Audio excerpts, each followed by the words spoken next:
Hey, remember back in the days when our parents used to say mad as shad? If you're old schooler or you were raised by old schoolers, you know mad as shad. That means you just mad out. I'm mad out. But not mad out like we Valiant sing. That a play mad out. Like real somebody mad out. Walk and eat out a garbage can mad out. Yeah. Check out this story from the United States of America, right? And what happened to this man. Listen, mental health is a very, very real thing. And I've said to my audience before that when my kids are in the house, especially my older kids, I sleep with my bedroom door locked because I don't know who's going to turn on me. And I know some people laugh and some people think, oh, that's my child, they'll never hurt me. But I've been around. I've been on earth long enough to have seen this happen multiple times. A woman went to bed comfortably in Florida the other day. She has a video camera in her room. The video shows her 13-year-old son standing over her while she was sleeping. She comfortably sleeping right after she done disciplined her son verbally. This man takes a big old butcher knife and butchers his mom while she's sleeping. You don't know. I'm telling you, mental health is a thing that we continue to overlook and people are not paying attention until it hits the fan. Check this story out. A New Jersey man decapitated his mother, took his mama's head off, rolled her head down the hallway, and then laid on her body naked, her headless body. According to Law and Crime, it says a New Jersey man allegedly decapitated his mother and was later found laying naked on top of her headless body. This is what the police said. Then he started singing, Jesus loves me, this I know, for the Bible tells me so, as they were taking him into custody, fam. According to a probable cause arrest affidavit that was obtained by WABC and the Press of Atlantic City, the gruesome scene happened Friday at a public housing complex in Ocean City after 46-year-old Jeffrey Sargent allegedly called 911 himself. He called 911 on himself after he did the act. He called 911 and he said, I'm bipolar and I just killed my mother. When the police arrived, they found him butt-ass naked, covered in blood, laying on top of his mother's headless body. Yo, as cops were handcuffing him, the police said he screamed out that I killed my mother, and I'm sorry. Jesus loves me, this I know. Prosecutors said that the officers took him to a mental health facility. He's charged with murder.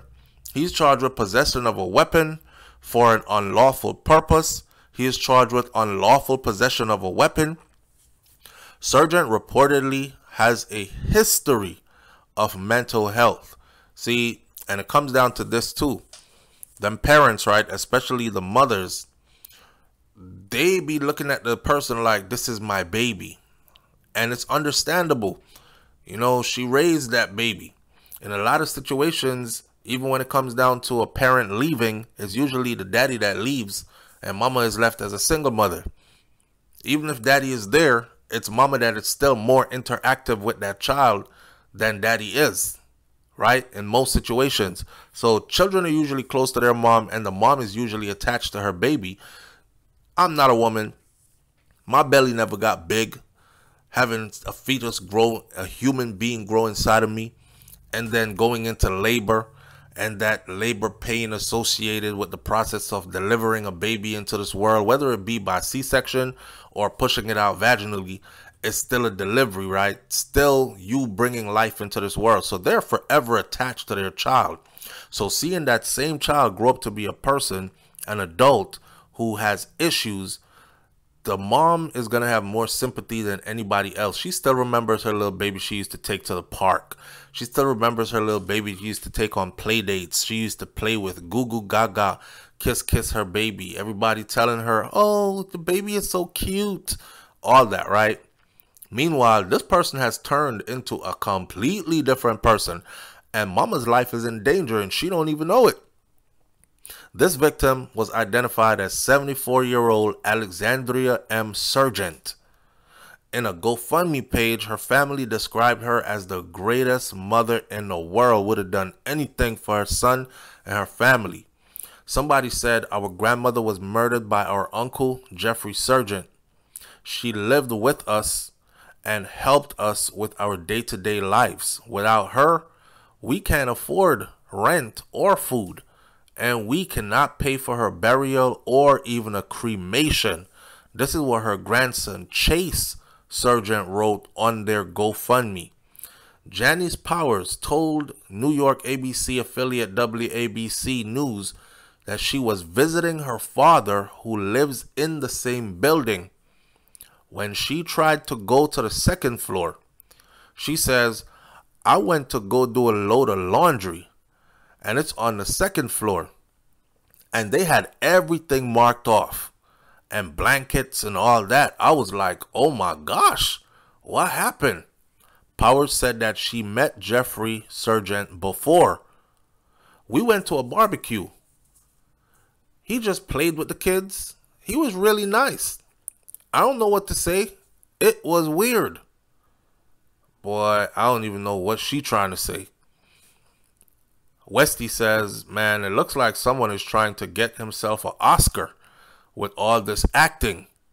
See, people don't take that mental health stuff serious. Now everybody thinks he's acting. Another person, Gavin, says, well, then that sounds about white. Looks eerily similar to Sparkly Britches' homeless, mentally ill son. Kari said, I hate when people live such a long life and survive all the issues that came up only to be cut short by a deranged idiot. Garfield says, ask yourself this. Why, oh why, is that grown-ass man living at home with his mother? Why?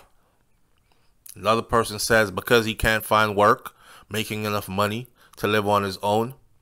Man, this mental health is an issue, man. A parent is a parent for life. My 33-year-old son lives with me. He was living with his girlfriend who moved out. He lost his job. He had a breakdown when she left. And then he got evicted. He had somewhere to go, which is my house. Should I have left him to fend for himself out in the streets? He struggled for a long time, but he's back on his feet today, working and doing very well. He still can't afford to live on his own, and he has that eviction. Also, you know, having an eviction on your record makes it very hard for you to get in another apartment because they're going to look and say, nah, your problems. Also, I am disabled, and he's a big help for me since I can't afford Medicare. So, judge people without knowing their story. Maybe life is easy for you, but it's not easy for everybody. This guy here, he sounds like he needed help while he was trying to get a hold of his mental health. Sadly, he lost the battle. Shit, sadly, his mama lost her life in such a gruesome manner as well. I see that he is already crafting the insanity defense, another person says. Flush him down the sewer. Somebody else says, he'll end up working on Trump's campaign. Another person says, so you think he looks sane? Interesting. John says, he's faking it. Another person says, possibly, but why so certain? He cut his mom's head off. That alone is crazy right there. He was on her, naked. That alone is crazy right there. So, Smart Money says he's freaking crazy. Let's end this video like this. We need to really start looking at people and checking people for real, right? You say you care about somebody, don't just fly by them. You good? All right, bye. Actually see if they're really okay. People are going through a lot, and some people are battling demons. Now, I don't know what level of mental health issues this person came across that made you take your mama's head off and then strip naked and lay on top of the headless body. But that screams crazy to me. As crazy, as batshit crazy as it gets. That person needs a whole lot of help. Here's the funny thing. In the United States of America, they closed down all the mental health facilities that are government ran pretty much and incorporated them into prisons.